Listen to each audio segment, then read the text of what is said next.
This is Bill Carter of the New York Times, and I'm here with Brian Williams, the anchor of NBC Nightly News, and we're here in his office right after his newscast on a Thursday night.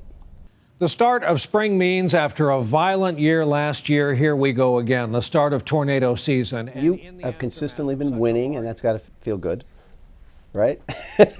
Makes the sign of the cross. Yes. Knock on wood. Because that's still important.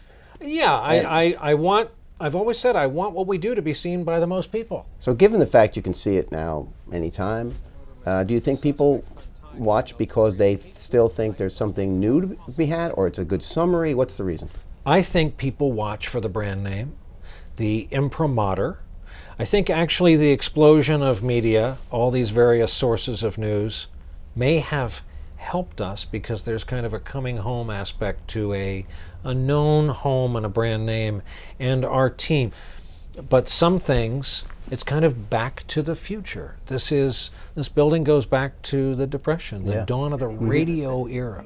Here at New York's Rockefeller Center is home side and hearth side for the NBC family. We've just kind of been riding the tide, the arrival of television, the arrival of HD television, the arrival of digital and not analog.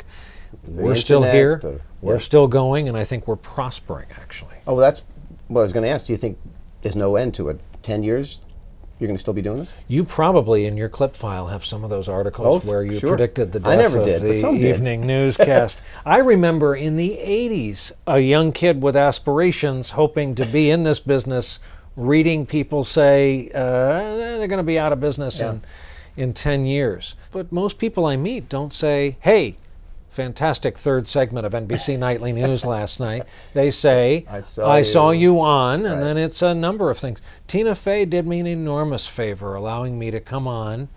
She invited me to come on as real quick cameos. I heard about this whole .com thing. I'm not saying I want to audition, but Nikki Mortarulo from Scotch Plains, New Jersey might be interested. Hey, forget about it. And of course you've slow jammed the news with Jimmy Fallon too.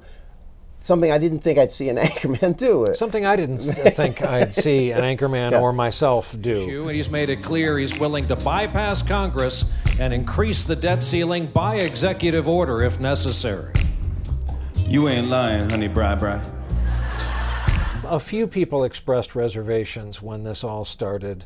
A little harumphing. How will the audience ever know the difference between, is this blur the line? Right, blur the Guess lines. what people know I'm not being when I'm slow jamming? I'm not being the anchor of NBC Nightly News. People have been really good and agile and modern and with it about this. So they've given me license.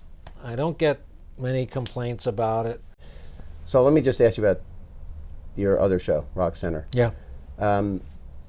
You've been moved around all over the place on the schedule. That's never fun, right? Yeah, it's not ideal, but I also think it's heavily time shifted and TiVo'd, and people will find good work. We do great work every week. Do you think it's put down roots? Oh, I would like to think so. You know, primetime is hard. It's killed a lot of lesser individuals. It has. Good evening and welcome to Rock Center. Tonight we devote much of our broadcast to explosive accounts from former members of the Church of Scientology. It's trickier than it used to be, when you could just sit back and it was like a fire hydrant. The viewers would just come to you in the millions. People didn't get up, change their channel. You'd have network loyalties. And now, for all the reasons we've discussed, that's not the case. So you got to fight. I hesitate to put it this way, but is it fortunate that NBC is not doing very well and you may get a longer shot because of that? I don't know what you're talking about.